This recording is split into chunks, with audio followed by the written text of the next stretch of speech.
Assalamualaikum warahmatullahi wabarakatuh. Di pertemuan kali ini, kita akan membahas materi tentang terapi komplementer. Terapi komplementer adalah sebuah cara penanggulangan penyakit yang dilakukan sebagai pendukung atau pendamping kepada pengobatan medis yang konvensional, atau juga sebagai pengobatan pilihan lain di luar pengobatan medis yang konvensional. Di Indonesia sendiri, jamu dikategorikan sebagai pengobatan tradisional. Pengobatan tradisional yang dimaksud adalah sebuah pengobatan yang sudah dari zaman dahulu digunakan dan diturunkan secara turun-temurun pada suatu negara.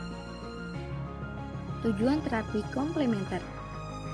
Terapi komplementer bertujuan untuk memperbaiki fungsi dari sistem-sistem tubuh, terutama sistem kekebalan dan pertahanan tubuh, agar tubuh itu dapat menyembuhkan dirinya sendiri yang sedang sakit.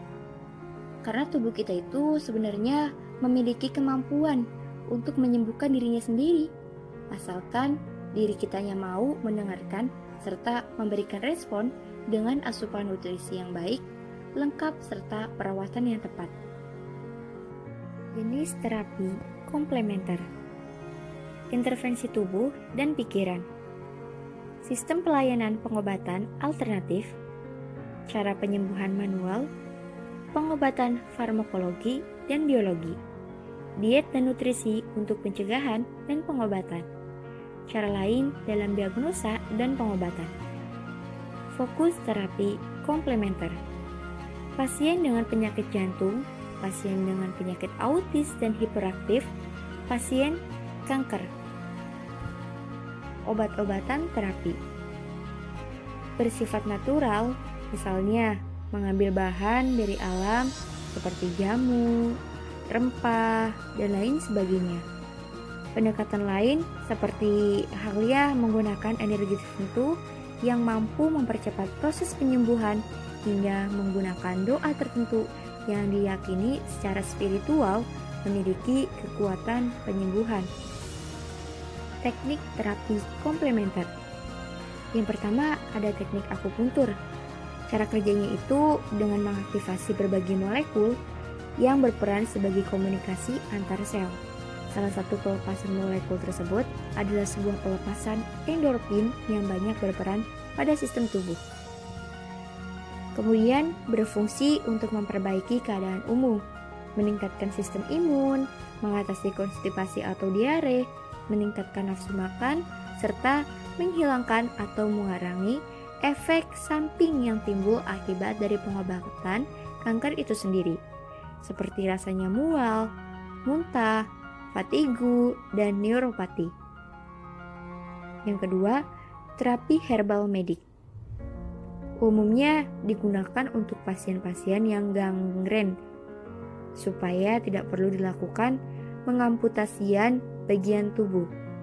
Terapi herbal berfungsi dalam peningkatan daya tahan tubuh. Terapi hiperbalik. Suatu metode terapi di mana pasien dimasukkan ke dalam sebuah ruangan yang memiliki tekanan udara 2-3 kali lebih besar daripada tekanan udara atmosfer normal. Umumnya digunakan pasien-pasien dengan gangren supaya tidak perlu dilakukan pengamputasian bagian tubuh. Persyaratan dalam terapi komplementer. Yang pertama ada sumber daya manusia yang harus tenaga dokter atau seorang dokter gigi yang mana sudah memiliki kompetensi. Yang kedua, bahan yang digunakan juga harus sudah berstandar dan dalam bentuk sediaan farmasi. Yang ketiga, rumah sakitnya yang dapat melakukan pelayanan penelitian harus telah mendapatkan izin dari Departemen Kesehatan Republik Indonesia dan akan dilakukan pemantauan terus-menerus. Aspek legal terapi komplementer. Undang-Undang Republik Indonesia Nomor 36 Tahun 2009 tentang Kesehatan. Peraturan Menteri Kesehatan Republik Indonesia, Keputusan Menteri Kesehatan Republik Indonesia, Peraturan Menteri Kesehatan Republik Indonesia, Keputusan Direktorat Jenderal Bina Pelayanan Medik. Peran perawat dalam terapi komplementer. Peran perawat yang dapat dilakukan dari pengetahuan tentang terapi komplementer diantaranya sebagai konselor, pendidik kesehatan, peneliti, pemberi pelayanan langsung, koordinator, dan juga sebagai advokat. Nah, sebagai konselor perawat dapat menjadi tempat untuk bertanya, untuk berkonsultasi, dan juga diskusi apabila ada klien yang sedang membutuhkan informasi ataupun sebelum mengambil keputusan. Sebagai pendidik kesehatan, perawat dapat menjadi pendidik bagi perawat di sekolah tinggi keperawatan yang berkembang di Australia dengan lebih dahulu mengembangkan kurikulum penelitian. Peran perawat itu sebagai peneliti diantaranya sebagai melakukan berbagai penelitian yang dikembangkan dari hasil-hasil evidence-based practice. Perawat dapat berperan sebagai pemberi pelayanan langsung, misalnya ya, dalam praktik pelayanan kesehatan. Kemudian, perawat juga lebih banyak berinteraksi dengan klien, sehingga peran koordinator di sini dalam terapi komplementer ini juga sangat penting. Perawat dapat mendiskusikan terapi komplementer dengan dokter yang merawat dan unit manajer terkait. Sedangkan sebagai advokat itu, perawat berperan untuk memenuhi permintaan kebutuhan perawatan komplementer yang mungkin itu akan diberikan termasuk perawatan alternatif.